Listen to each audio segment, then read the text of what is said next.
Hello friends, आज हम लोग पढ़ेंगे एंटी हाइपरलिपिडेमिक ड्रग का next part, that is classification of anti hyperlipidemic drug. तो चलिए वीडियो को स्टार्ट करते हैं। देखते हैं हम लोग दूसरा classification, bile acid binding resins. इसको हम लोग आल्सो रेजेंस भी कहा जा सकता है। These are the basic ion exchange resins which is supplied in the form of chloride salt. इसको हम लोग फॉर्म ऑफ क्लोराइड साल्ट के रूप में भी सप्लाइड किया जा सकता है। They are the neither digest nor observe from the GIT.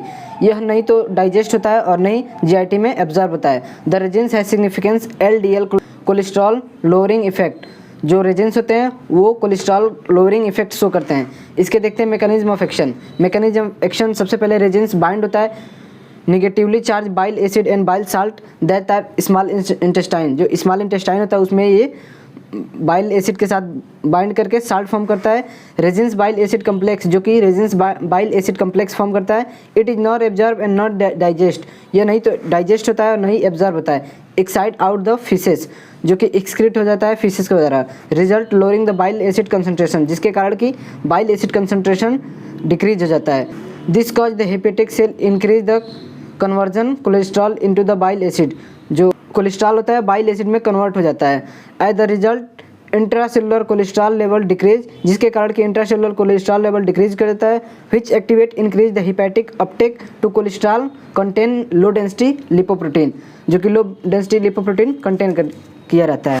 Next, fall of the plasma blood LDL, जो कि plasma blood low density lipoprotein decrease कर जाता है। यूजेस इसके क्या क्या होते हैं? Resins are use in the treatment of primary hyper cholesterolaemia.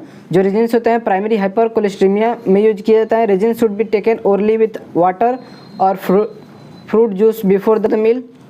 Resins जो होते हैं ओरली लिया जा सकता है वाटर या फ्रूट के साथ खाना खाने से पहले। They are also useful to relief itching obstructive jaundice, जो रिलीव करता है जॉइंडिस को। Adverse effect, they are no systemic adverse effect are the found. जैसे कि हम लोग जानते हैं ये इसका एब्जॉर्प्शन नहीं होता है, तो इसलिए ये कोई साइंटिफिक एडवर्स इफेक्ट शो नहीं करता है। The common adverse effect are the palatability, bloating, nausea, flatulence and the constipation. इसके कुछ स्पेसिफिक एडवर्स इफेक्ट हैं। It is bind to the other drug in the gut, reduce their absorption. यह दूसरे drug के साथ बाइंड हो जाता है और के एब्जॉर्प्शन को डिक्रीज किया जाता है। एग्जाम्पल होता है digitalis, propranolol, fat soluble vitamins etc. Resins are not popular clinically because unpalatability, flatulence etc. Next जो कैटेगरी है कोलेस्ट्रॉल एब्जॉर्प्शन इनहिबिटर। जो कोलेस्ट्रॉल एब्जॉर्प्शन इनहिबिटर होते हैं वो कोलेस्ट्रॉल को एब्जॉर्ब होने से रोक देते हैं। Ezetimibe inhibit the absorption of daily and dietary cholesterol in the intestine. It reduce the low density lipoprotein cholesterol. Note, it inhibit the intestinal cholesterol absorption but increase the cholesterol biosynthesis. यह cholesterol के absorption को increase कर देते हैं लेकिन cholesterol biosynthesis को decrease कर देते हैं। नेक्स्ट देखते हैं इसके मैकेनिज्म ऑफ एक्शन।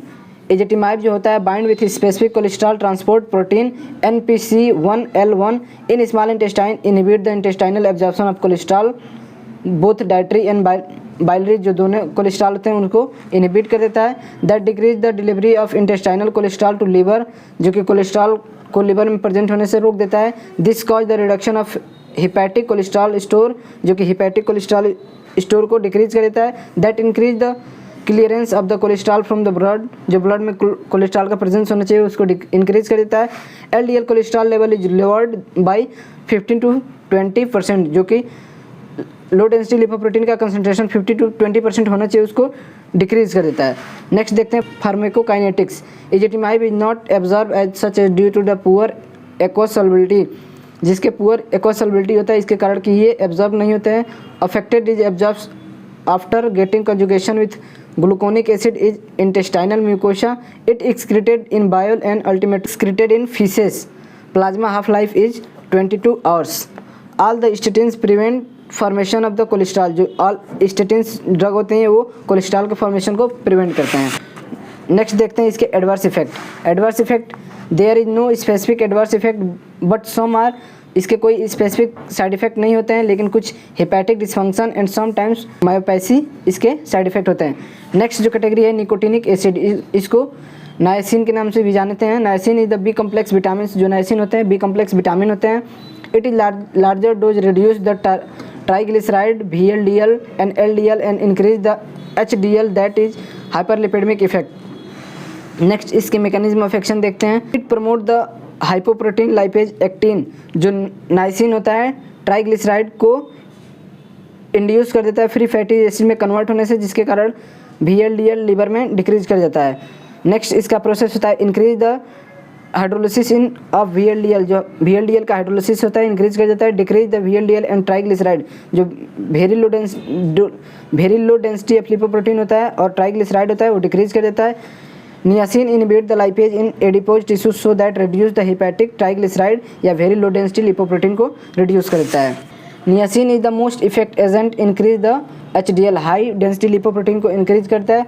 नोट देखते हैं, it should be started low dose and taken with meal to delay the absorption, delay absorption के खाने के साथ इसको दिया जा सकता है। एडवर्स इफेक्ट क्या क्या होते हैं? Flushing, dyspepsia, itching, headache, hyperglycaemia, hepatic ulcer, etc.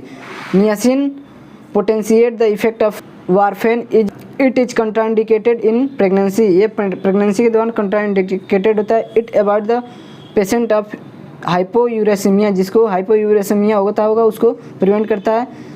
Gout and arthritis अर्दमिया, जिसको अर्थराइटिस अर्दमिया होता है उसको भी नहीं दिया जाना चाहिए। नेक्स्ट जो कैटेगरी होता है मोनोक्लोनल एंटीबायोटिक्स, जो मोनोक्लोनल एंटीबायोटिक्स होते हैं उसके बारे में देखते हैं हम लोग। They inhibit the antibodies proprotein converted subtilisin, inhibit the following antibodies that increase the hepatic clearance of low density lipoprotein so that plasma low density lipoprotein level is decreases, इसके कारण कि low density of lipoprotein का level decrease हो जाता है। they are used with combination of statin, इसको हम statin के combination के साथ दे सकते हैं। they are administered parentally, इसको parentally हम administrate कर सकते हैं। they are avoid to pregnancy, ये pregnancy के द्वारा अवॉइड किया जाता है। और नेक्स्ट कैटेगरी जो तो हम देखते हैं omega 3 fatty acid. Omega 3 fatty acid के बारे में जानते हैं। It is the essential fatty acid, यह एक इसेंशियल फैटी एसिड होता है। Omega 3 poly unsaturated fatty acid, इसको हम लोग पूफा के नाम से भी जानते हैं। इट इज़ 2 टाइप, यह 2 टाइप का होता है। पहला होता है EPA और दूसरा होता है DHA।